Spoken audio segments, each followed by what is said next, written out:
again. This is about my 12th take because my apprentice has made this video nearly impossible. But it's lockdown, number 5 for Victoria. It's due to end in a few days. We don't know if that'll be the case or not. But my apprentice has taken to a bit of vintage gaming, especially since we picked up this EverDrive cartridge that takes a memory card.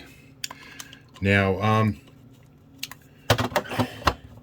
you've probably seen a Nintendo 64 before, although given the demographic on my channel, there's probably about 50% of you that haven't.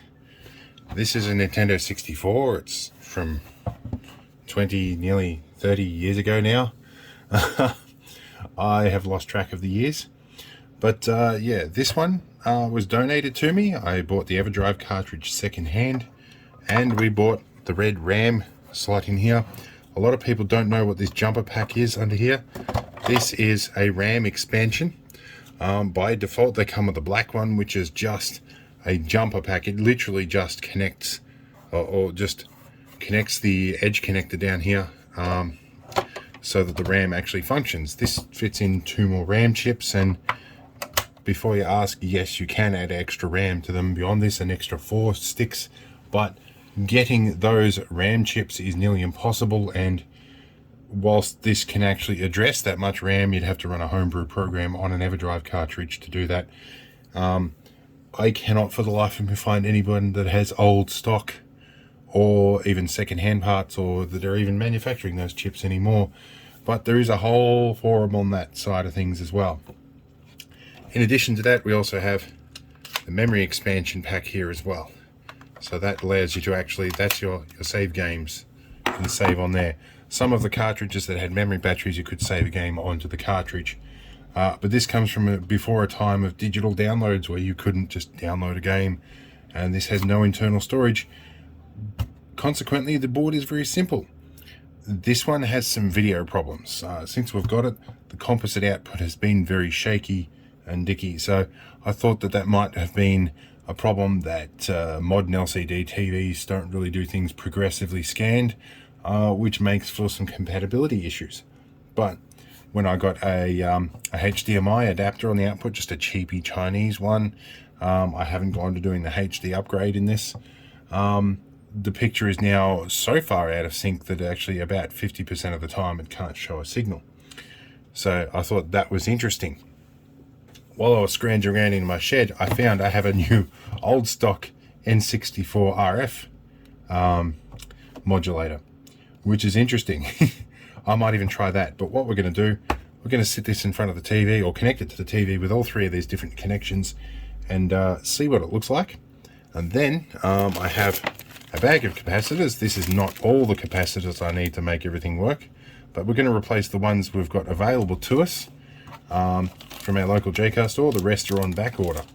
And the very first thing I'm probably going to do before I open this is I'm going to put new capacitors in the power supply, because when I tested the voltage on that, I found that the 12 volt side was at 10.5. I wound the adjustment pot up in the supply, and it came to a nice even 12.0 or 12.05, something like that. The picture did improve slightly, but I think it's not stable, and that pot is at maximum adjustment. So I think capacitors in the power supply are probably the first place to start. After that, I'm going to check the schematics for this thing, which I have found, and I'm going to replace the capacitors, at least, that are responsible for the RGB input to the composite side of things. So, and there is a few things I've forgotten to clean in here, and a few things I have learnt since watching a few other YouTube videos as well that I'm going to try. So, anyway, let's get cracking and plug this into the TV and see what it currently looks like.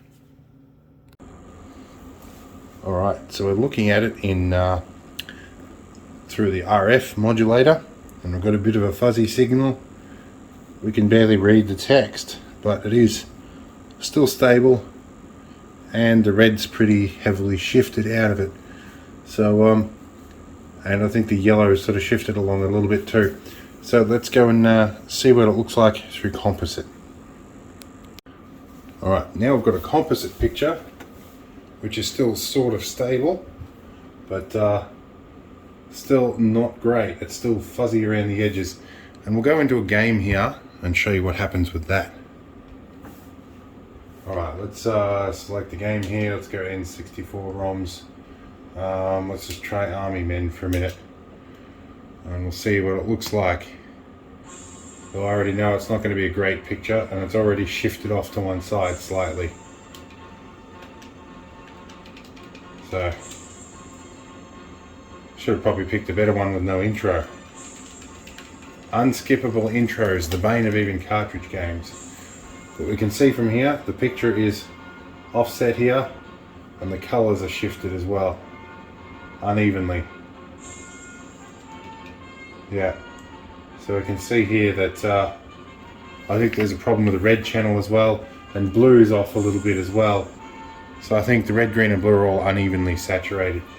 So let's just swap over to HDMI. Swap over to that one and swap a cable in here.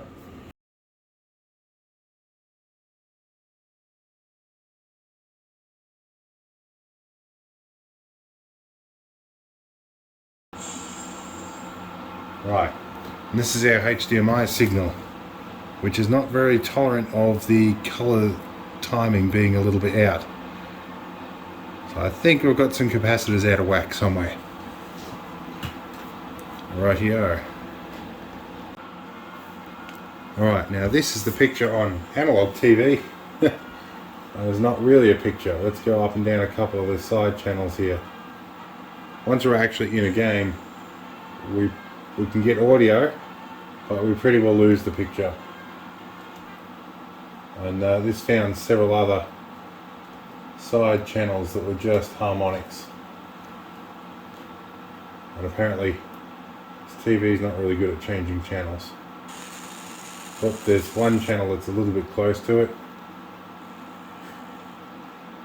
Yeah, so safe to say we don't really have a very stable signal on RF once we're actually in a game. So it's detected a PAL BG, and with mono audio it's detected that, but it can't find it. So it's having quite a bit of trouble trying to actually find a synchronized game on here. So I think we're going to have to work on this. Alright, so we're back at the desk, and after several hours of frustration trying to work out where I'd put this, I actually did find the power supply. So, I have already previously put my pins in here to check the voltages and whatnot, but I'm going to do it again just to see what's different this time. So I do need a bit of fresh blue tack because I am pretty well out of that in terms of the ones I use on my desk all the time. My apprentice has just found that I changed the sound effects scheme on her computer. That's what that screen was.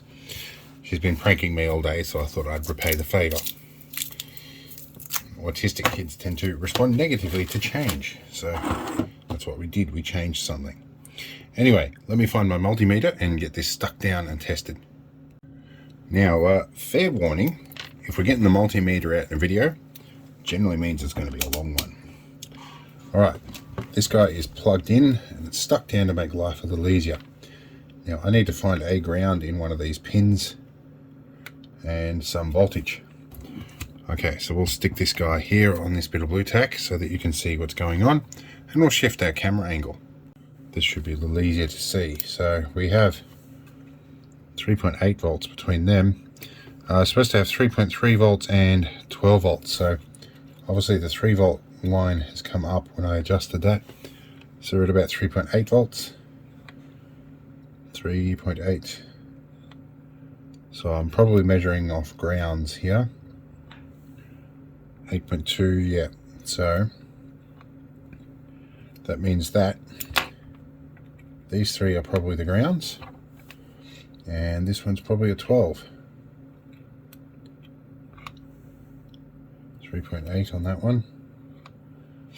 3.8 there. I should look up the pin out. It is actually written on the board. There we go. We've got a 12 volt even, and we have a 3.8, which should actually be 3.3 volts. So while I've bumped it up to a nice even 12 volts, I've bumped it up to about 3.8, which is probably getting a little high for some of the chips on the board. So yeah, we do definitely need to do something about this, and now the big fat power supply capacitor in here is charged up, which makes it dangerous. So let's unplug it and get this open. Okay, so what we need here is some special driver bits. These are called game bit drivers if you order them, but they were, I guess at the time, proprietary drivers for Nintendo and these sort of things, but they're a special little driver bit like this. They fit just into there. You do have to be gentle with them because this particular ones, these are cheap Chinese ones and they're not hardened. Now, all my screwdriver handles have gone MIA. I need to find one. Of the 5 or so of these I've got, this is the only one I can find. I think my apprentice has been on a project. Now this is not a magnetic one, so again a use for a little bit of blue tack is to put a tiny little bit in the end here and mush this in nice and firm. That will make our life infinitely more pleasant. A lot of downward force required for these, so yeah, you can put standard Phillips in here. I probably do have some of the right thread kicking around somewhere. We want to pick up that. This is a 3D printed driver bit holder that I made with a magnetic screw tray on the top, but also magnets on the bottom, which may or may not have been used to circumvent magnetic alarms at some point. If you're seeing little black bits of stuff fall down there off the screwdriver handle, not out of the power supply, I'm not being that rough with it. Pretty sure these guys only need 2 screws. Now the bit you've got to be careful about here is, now that it's just recently been plugged into the mains, we now have a big fat capacitor on here that is probably at mains voltage or mains potential, probably the big 400 volt one here. 400 volt 47 mic. So we are going to try and discharge that with an insulated screwdriver. This could be noisy. This guy here, I'm pretty sure, yes. So alright, they've obviously got a good bleed resistor on it. I was squeezing my eyes thinking that was going to go bang. So that guy should be alright now. Oh, my apprentice has found a different sound effect. What? You made me angry. Did I? Did I change your sound effects? Yes. Ah. Just go back to the normal. So I have to put it back to normal? Yep. I'll do that later. Please. When I'm finished with this, I'll put them back. Okay. Okay. But what? Okay, so let's see if we have enough capacitors to fix this. Alright. So we need a big hulking power cap, and I'm hoping there's enough room to fit this guy in here. I'm thinking there's probably just enough real estate, but this is a 47 mic, it's a 450 volt, and this is where blue tack is handy. We'll blue tack that lead down so it doesn't run away. We have a stack of other capacitors here. Let's see what we have that we might be able to do the main lot of electrodes.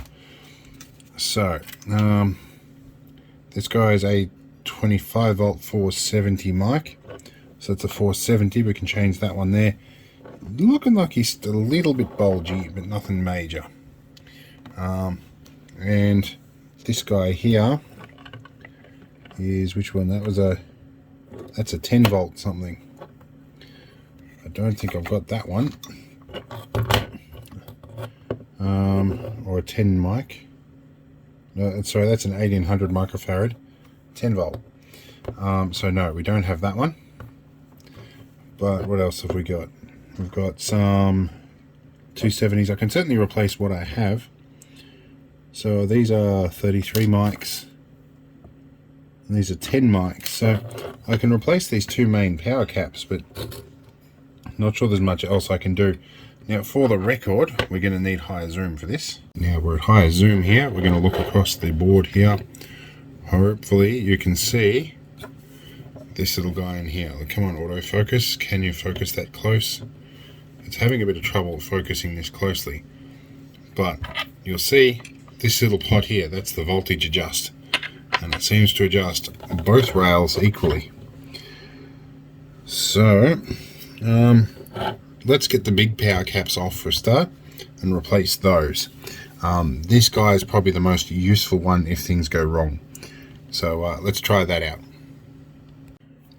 Alright, so the number one thing I'm going to do to stop this problem is I'm going to pull the power lead off, which is conveniently socketed. So that's the mains lead removed.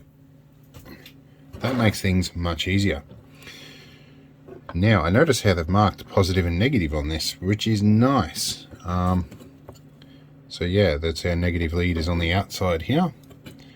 So yeah, we'll swap this guy in. I want to just actually make sure that that will fit. That is actually a slight concern that I have at the moment. So this guy's got to sit in this half of the board here, which means this one is going to be sitting around about there. And then do we have enough height in this to fit it in there? Oh, we might not, because that is actually pressing down against that upper surface.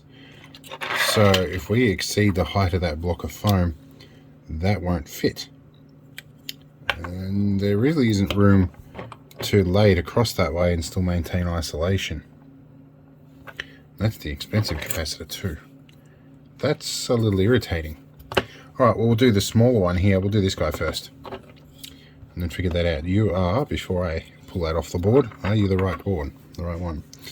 You are a 470 microfarad. And when they say U, they actually mean to put in the Greek symbol that is used for micro.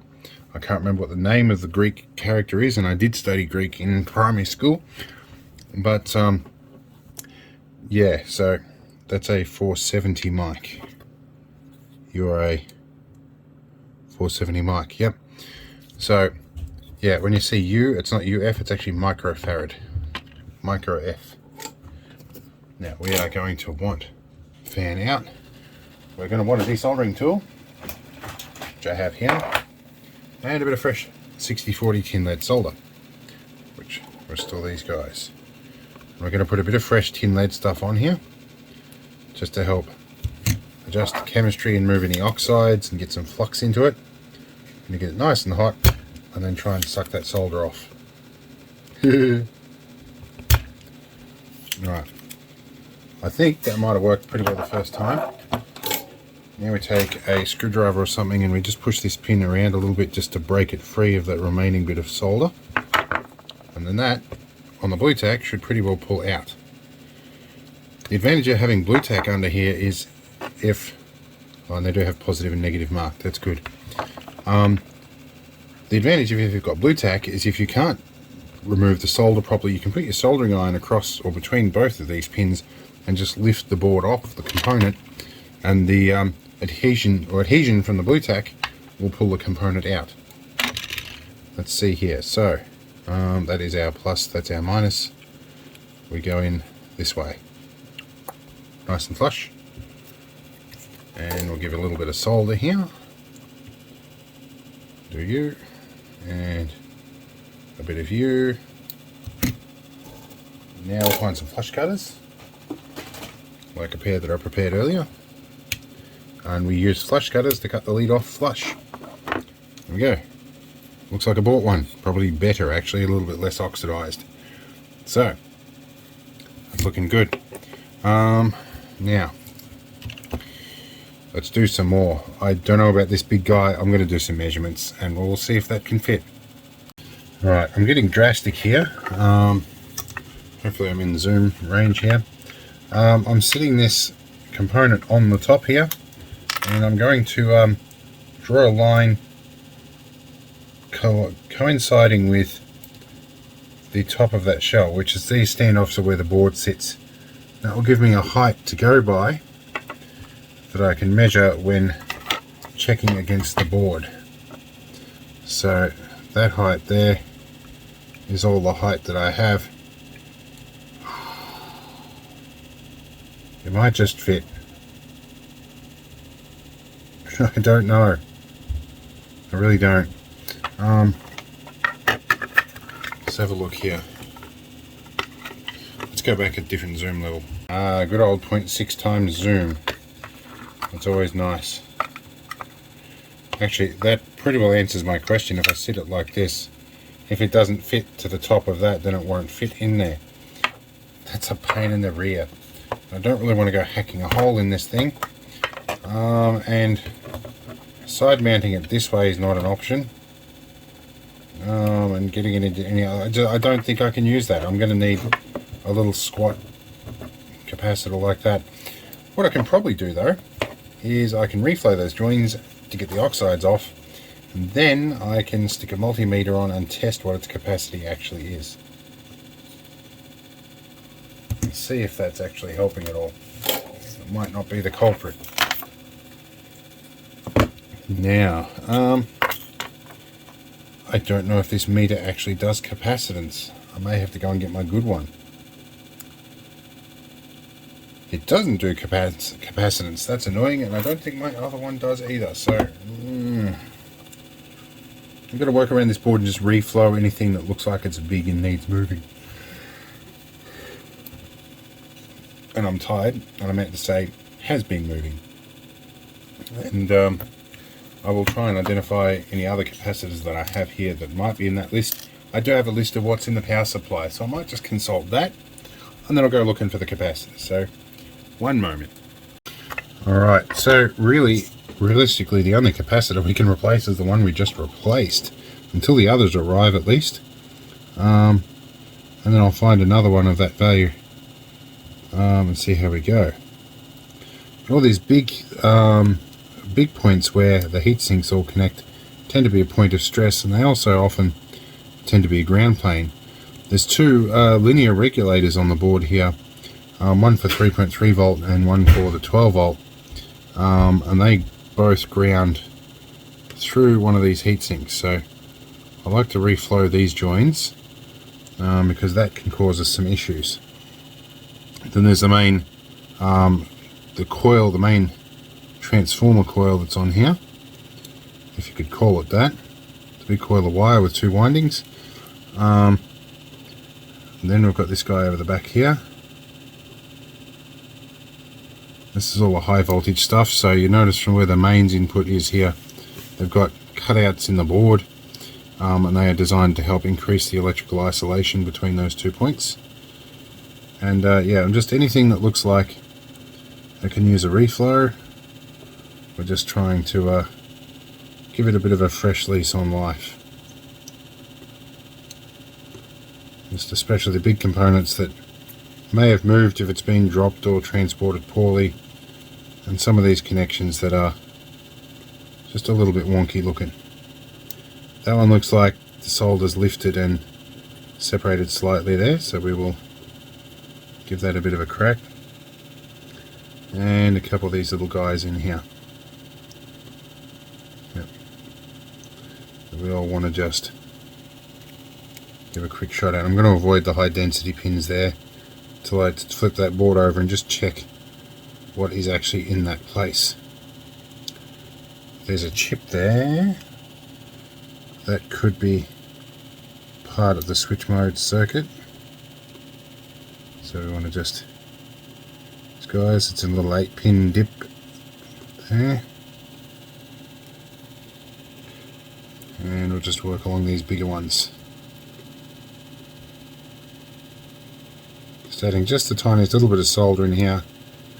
It's just a really nice way of adding flux to it all. It's flux core solder, as opposed to rosin core, which stinks and is hard to clean off. This is like no clean flux inside the solder itself.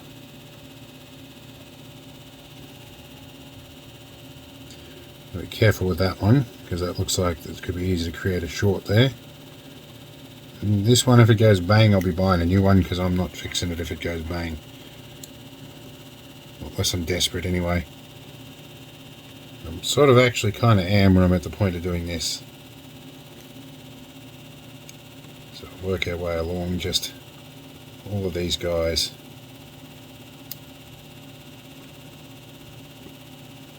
My iron's quite hot. This is an old Weller one. I recently saw one of these for sale not too far from me, but too far to drive during lockdown. Might have to let it go, but this one has been with me for many years.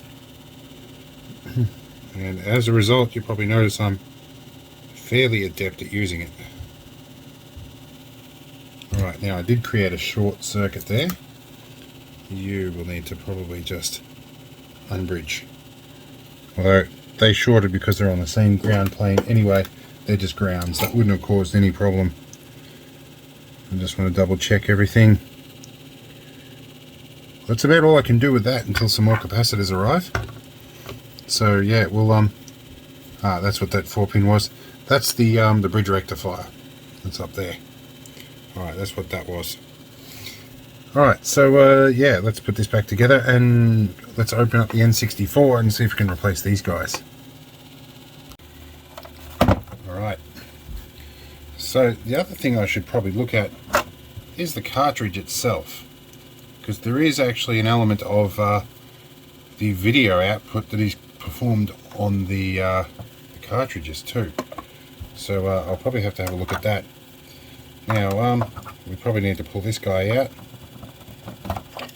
Pull you up. Remove all those bits, because a lot of people don't when they pull these apart. And I don't want to scratch up the face of this, so put something soft down. And now we need to pull some screws out. It's going to take a while, so we'll be back once we've done that. Okay, the screws are out. We can lift the top off. Oakley dokley. Now, I have actually seen that this is not actually soldered in, that this can pull out. That's something I haven't done, and that's certainly something that will affect its performance. I need to find the right size screwdriver over here. So we've got a bit to do here. I've already serviced all the switches and stuff in this previously, but we have a bunch of screws to remove inside here. So I'm not going to go over in detail with that. There's plenty of tutorials on the net. If you're trying to use this as a tutorial, probably don't, because I'm not an expert. You can find plenty of them elsewhere, and people that know a lot more about these things and have done it plenty more times. Me, I'm kind of using a bit of common knowledge with a wide variety of electronics that I have dealt with, more so in the industrial sector. So we'll continue with all these screws, and we'll be back once I've got the correct screws out. Right, I can turn my outlet fan off now. We're going to pull this top heatsink off, and then we've got a few other bits to go yet. I think these two screws still have to come out. They're also the only two remaining screws. I know there is a way to get this off without removing all the screws, but I can't remember. So we need a smaller screwdriver for those two screws. Take the smallest standard Phillips I've got. I do have jeweler's driver, or the jeweler's drivers, but I recall that this one is the perfect size for these. These are some long little screws. They go all the way through to the other side. Right. Now that should mean I can lift the heatsink off, or the shield. And there are heatsink blocks on here. Do not lose this little clip. It is pretty well essential there. We'll put these guys over in a safe spot. Over to the side here. Now we have the main event. Now we don't need to pull these heatsink blocks off. They will be fine as is. In fact, I prefer not to disturb them. I need to undo these guys with that screwdriver, because we're going to pull the board all the way out, and actually this screwdriver might be a better fit for those screws. Pull them out. Those guys can go in the screw tray. I used some hand sanitizer at the local plaza recently, and I have had zero grip since.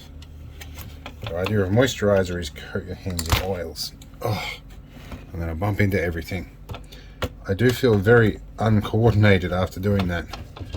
And with MS, I have lost quite a bit of feeling in my hands, so I rely a lot on muscle memory, and when the grip that my muscle memory says should work doesn't, I end up dropping stuff. Okay, so we can pull that bit off. Now we should be able to lift the board out. The astute among you will notice I have put a blue LED in the front. There's our rear heat shield, or sorry, RF shield. We can take this bit away now. Now, the people have said that this pin header, or was shown this pin header being removed. I had assumed that it was soldered in. Apparently it is not. Let's see if I can break the N64 minutes after getting it open. I'll grab a flat-bladed screwdriver. Actually, not even that. I have a better tool. I have a tool that Tinkerman Mick gave me. Alright. Yep, that is lifting up a bit. Aha, it does lift up. Okay, and it's dirty under there. Well, there you go. I don't know if that side pulls up or not. Now there is a right and a wrong way for that. That would have been nice to know. Well, it fits in that way. If we flip it around this way, I'm going to guess it will be keyed differently. Indeed it is. So it only goes in that way. Alright, so we'll remove that and we'll clean this side at least. I'll get some of this circuit board cleaner and a toothbrush, which I have prepared ahead of time. Give this a bit of a clean up here.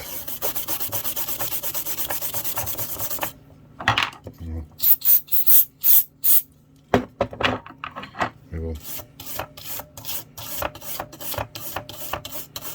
lay it across there.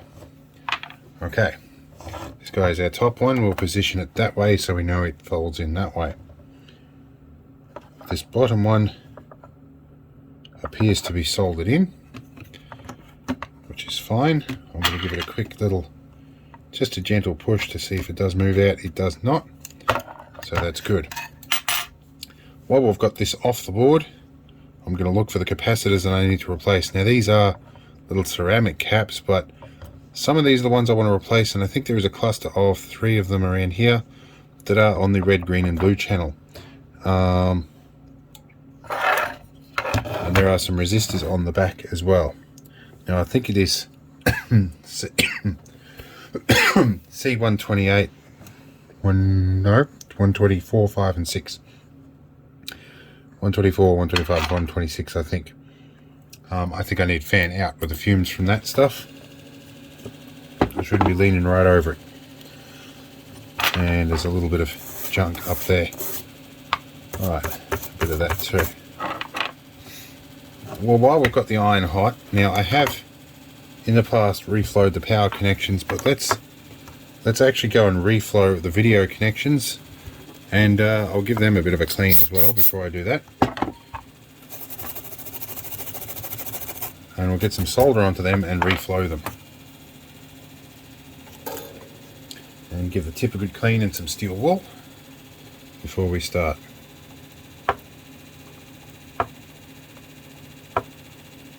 Yeah. Let's go and get a bit of excess off here. Now we'll flip the board around and we'll reflow it in this orientation to the other side of the pins. Oh, bridge 2. Easy fix though. Drop our clean iron in the middle and pick that up. And we'll just keep clean our iron a couple of times as we go, and we should pick up a little bit each time. Otherwise we'll get some solder wick into it. Actually, I think I need a desoldering tool, which is already on the desk. These are a little oxidized. I pulled a little bit off there. We had a bit of oxidized solder that wasn't playing ball, so let's change our zoom so you can see close up what I'm doing. Alright, 3 times should give you a better look. We're about halfway along here. We need to reheat these 2 that were conducted together. And this one here, oh, my hand's in the way. Wow. let's angle over the camera this way for the last one. There we go. Right, that's the video output reflowed. Now, let me take some time to visually inspect the rest of this board and see what else we need to do. Now, one thing I have noticed is down here, these little pads all around here, these are all the ground connection pads for the shield. On the back of this, there are little fingers that touch onto them. I'm just going to, one or two of these, I'm just going to put a little tiny bit of solder on, just in case they've worn through. I don't need to have contact perfectly on every one of them, but just a couple here that will potentially make a difference to that contact. And that way, if I've done too much and I screw up one of those fingers, there's still several others to make that contact. I'll get a bit of solder wick here, and we will just soak up a little bit of the excess on that. Okay, and that will should just give it a little bit of a new surface on that. I'll give it a little bit of a clean while we're here. Right. Now, capacitors. I need to find which ones I'm looking at. Oh, and there is a bit of junk that has come down beside the chip here. It's the CPU. We'll just wash all that stuff out of the way. Alright, so my capacitor list. I've got to check my email here. Capacitors required. Let's have a look. So, what do we have? We have 2 lots of capacitors here. The rest are on the way. We've got 33 mics, and we have 10 mics. So, the 33 mics, where are we? 33 mics. Let's look at C142. So that is up very near the video. So that's a 33 mic there, and we've got a few others. So let me locate that. Alright, so we've identified the first one we can work on, which is C24, way over here. Now, you might notice that I have electrolytic capacitors, and not these, I think, surface mount electrodes or surface mount ceramics. I'm not sure which these are. I can get these ones in official capacitor kits from the US, and it takes forever to get them. But this is a home job, and we're not doing it for any particular customer other than ourselves. So this is also going to be the first one that I remove off here. So I want to be a little careful that I do this properly. And I could end up damaging the board right here and now trying to fix it. So it is currently unplayable. So I'm not putting any force on that capacitor, so don't fret. I'm just trying to work out how I can get a grip on it. I need to stop and think for a moment, and we'll be back. Alright, so I've decided I'm going to get a pair of tweezers and my reflow gun on this one. Even though I've seen most people use soldering irons to get them off. So C24 is our first one. Now I have I've got my reflow gun, which takes a bit for my UPS to handle. I've got it set to 330 degrees, so I may need to change our field of view to suit my gun here. So let's hold up a moment. Alright, now we can warm our gun up a bit. Turn our heating element on. UPS is going to complain. Now let's see if my camera angle is right, and I'll put some blue tack under that while the gun is heating up, just so that nothing moves. Let's change our camera just a bit. There's our C24. Let's see if I can get this guy hot enough to lift off the board. Ooh. I probably needed a bigger tip for this. 300 might not be enough temp to do this. I find in practice it really is.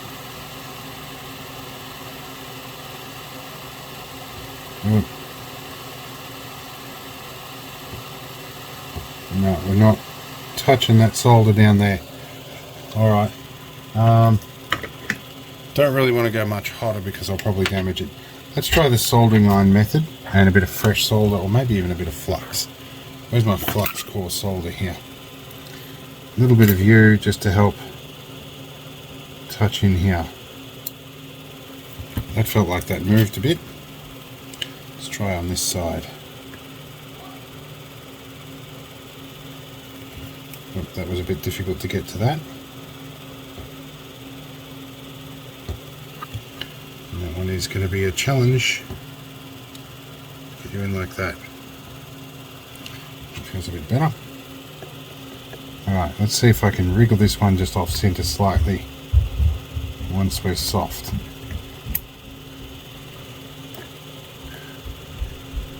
Try and get you that way. Oh, now the cap has started. The cap of the cap has started to lift up. Probably because I overheated it with a heat gun. Right, that side is up. I hope so. It's hard to tell.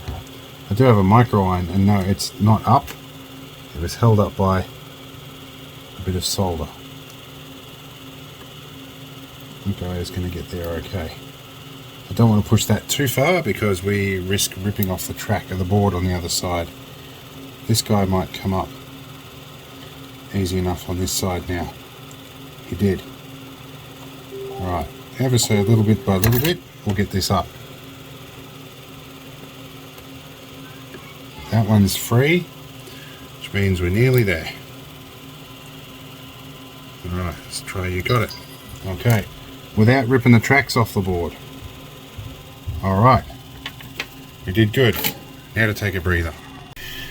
Alright, I had a bit of a distraction there, so I had to run off. Now, C24, according to my documentation, is a 33 microfarad. Let's see if we can corroborate that with this. It does say 33 on the top. I am really hoping that that black marker indicates negative, because we don't have the same thing here. So we're going to snip one of these off with some flush cutters right about here. And we're going to tin both legs just a tiny bit off to the edge here. Can we see what I'm doing? Alright. I'll take a couple of these guys, clean the tip, and just tin them a little bit. Now we're going to lay this guy sideways, and we're going to face our negative the same orientation as that black band was. And we're going to take our hand sanitizer grip. In fact, my toes have got more grip. I was able to pick these tweezers up off the floor with my toes. So let's just spread these a tiny bit. It's probably all we need. Now, in actual fact, I've got more blue tack. I'm going to hold this with a bit of blue tack because that has more grip. There's our capacitor location. This is going to look a little funky, but you know, whatever. Right, there's our capacitor in, and this is set up such that I can lay them down a bit so they don't interfere with the heat shield too much. Alright, that is one done. Now, I think you can probably understand that I can repeat that a few more times, so I'm going to do that off camera so that this isn't like a 2-hour video, and I'll show you where I'm at with them when I've done that. Alright, we've got these 3 guys done. Now, my electronics store only had 2 of the 10 microfarads in stock. The circuit diagrams, circuit schematics I have, which if we swing up here slowly, you'll see that I've got circuit schematics up here. They're for a different model. I think they're for the US NTSC model. I have a European PAL version. Anyway, there are several 10 microfarad ones here. So there's 1, 2, 3, 4 of them, and I think that's it.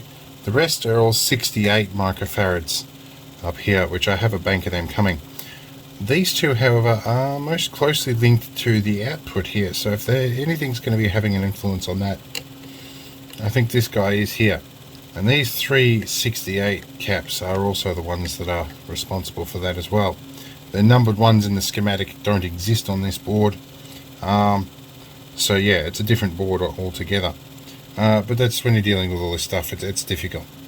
And I'm pretty sure this is one of the, oh no, that's the input controller chip.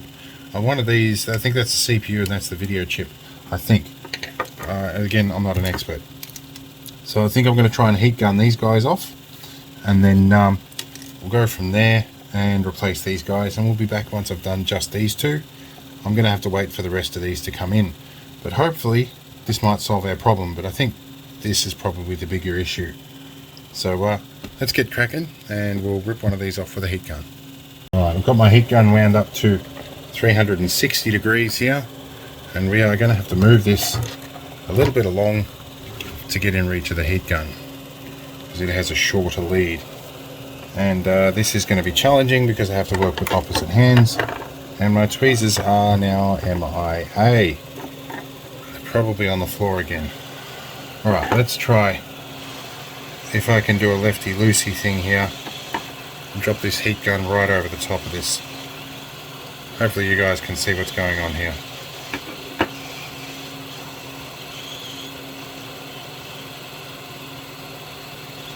Got it.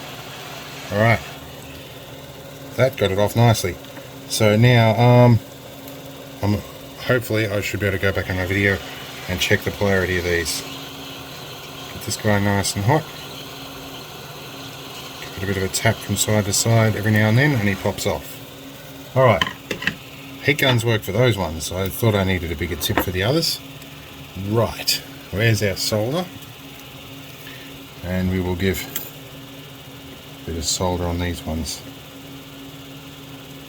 right up here. Right, I'll put a couple of 10s on there. Alright, the 10 mic caps. I found my tweezers, they were on the floor. There's 10 mic caps. Now, I'm looking at the way the orientation of these markings on the board is and how these are. It looks like the flat side is negative and the tapered side is positive. This is the other way around. Tapered side is positive, flat side negative.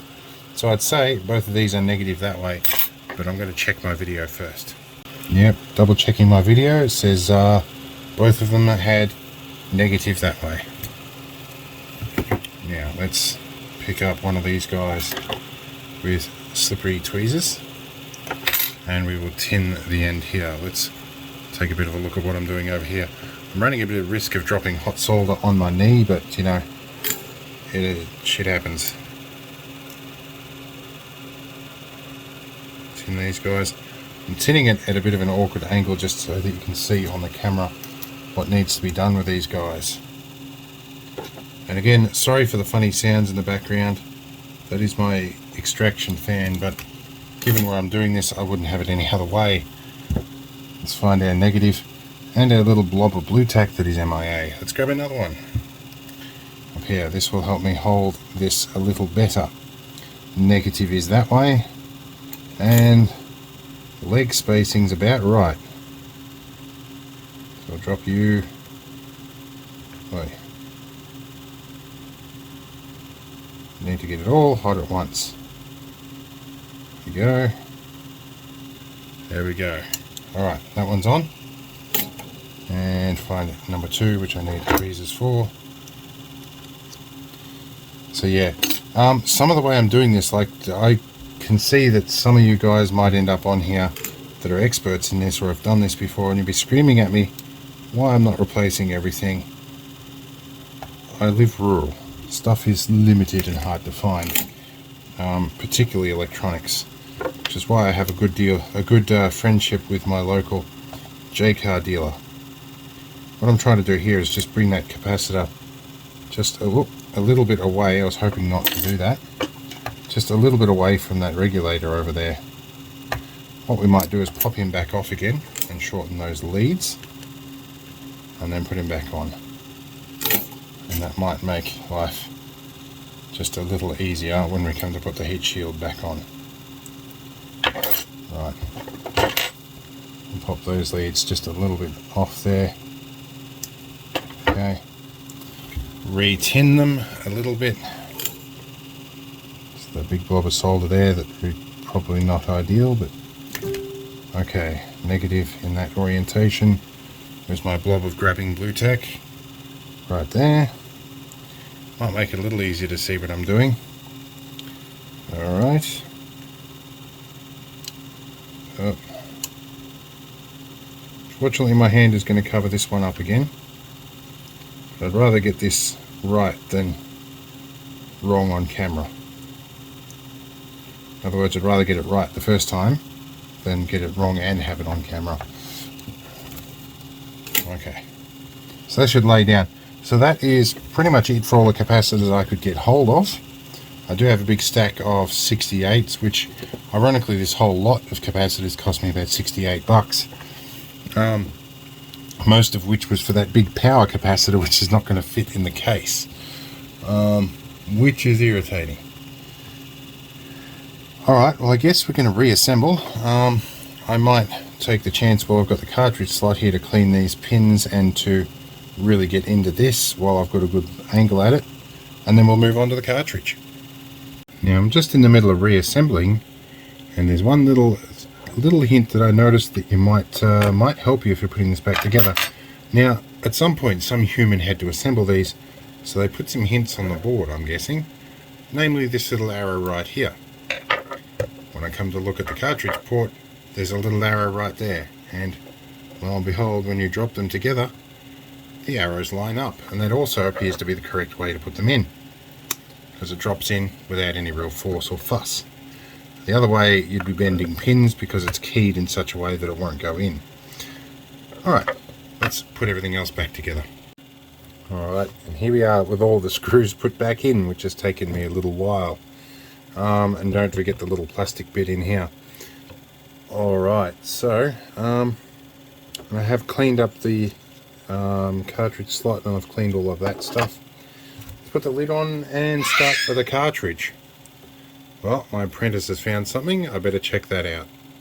Alright, so that time it was kind of my fault with the apprentice. I haven't changed the sound profile back yet, and made an exploding sound when she tried to click on something she shouldn't. So yeah, probably a bit of responsibility on both parties there. Alright, I'm going to use this game bit driver again and put all this back together, and fairly loosely, because I'm going to pull it apart again soon. Alright, I've got a whole bunch to do on this, about another 7, and we'll be back. Alright, so we're about ready to put everything back together, and we've got everything screwed in. Fun fact, if you're using an EverDrive cartridge and you want to use do a bit of memory editing or cheating, if you will, or also known as Game Shark cheats, you'll need to have the actual memory expansion pack, because the memory references don't work right unless you have the expansion pack. It's something I found early on. It also means you can't play things like Donkey Kong 64. All of this would be fun in an emulator, but I like working with the old stuff.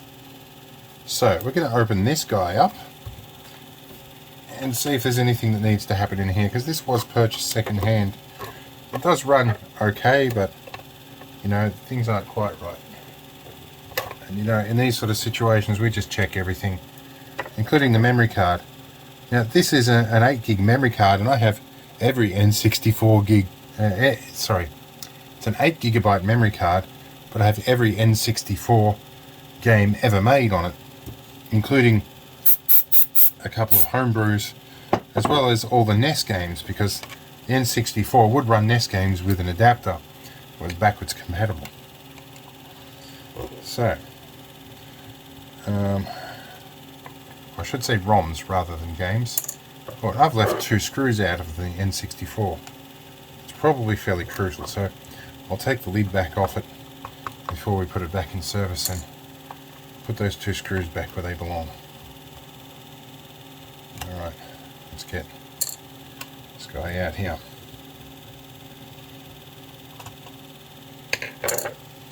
Alright, let's have a look here. Now this board just pops out fairly easy.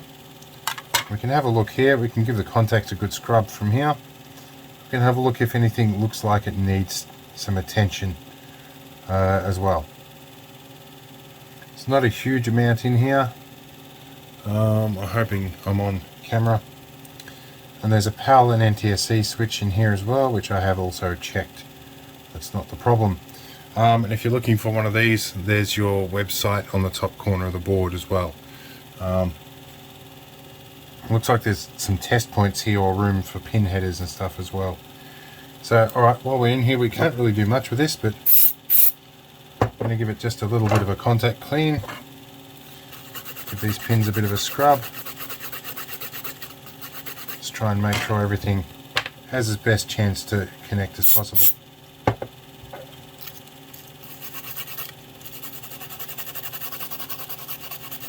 Give them a bit of a scrub along with the ground pins here.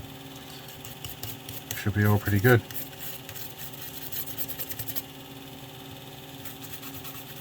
Right, not scrubbing too hard on there. I don't want to knock any surface mount components off. That's pretty well the extent of all we can do inside this cartridge.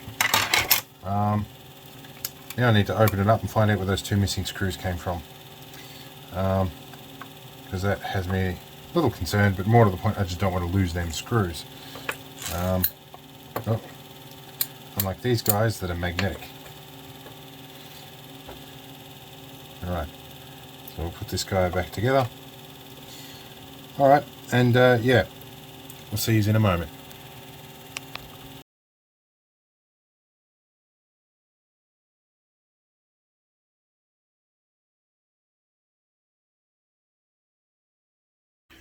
Alright, smoke test time. We're starting with HDMI. See what happens. Well, that's not great, but it is slightly better than it was. Let's try and start a game, which involves me plugging a controller in. Sorry if you guys are epileptic. Alright, let's try any old game. Duke Nukem 64, let's try that. I'm going to have to put an epilepsy warning on the start of this. Oh. Well, it's still slightly better than it was. No, okay, it's going back to its old things. I'll leave it go. Well, it sounds alright. Okay, let's unplug this. Let's try and see what our composite's like. See if we've improved anything there. Alright, we need to change source, and we'll go to AV. See what we can get from here. Well, colour looks a little better. I'll turn the sound down a bit. We've still got that banding off to the side here, but it's a little bit more playable.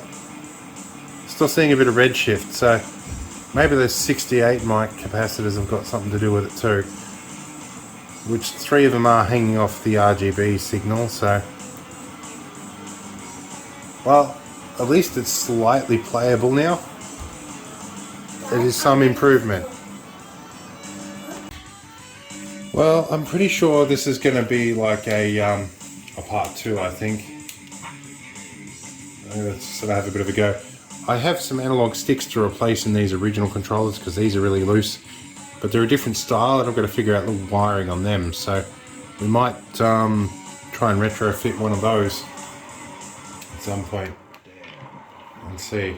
But whoa, yeah, this is pretty hard to use in this. I'm going to run out of ammo, I think. What was walk again? I don't remember. Ah, here we go. Oh, it's been years. And I don't even know what jump was. Oh, I'm lost. I'm a pro. Alright, yeah, anyway, it does prove it that it's probably somewhat usable. It does look a little cleaner, so I think we're on the money a bit as to what we should be doing. But yeah, I think certainly we've got to wait for those 68 microfarad capacitors to show up. And once they do, we'll have a part 2. But anyway, we'll finish up here and we'll see you in the next one.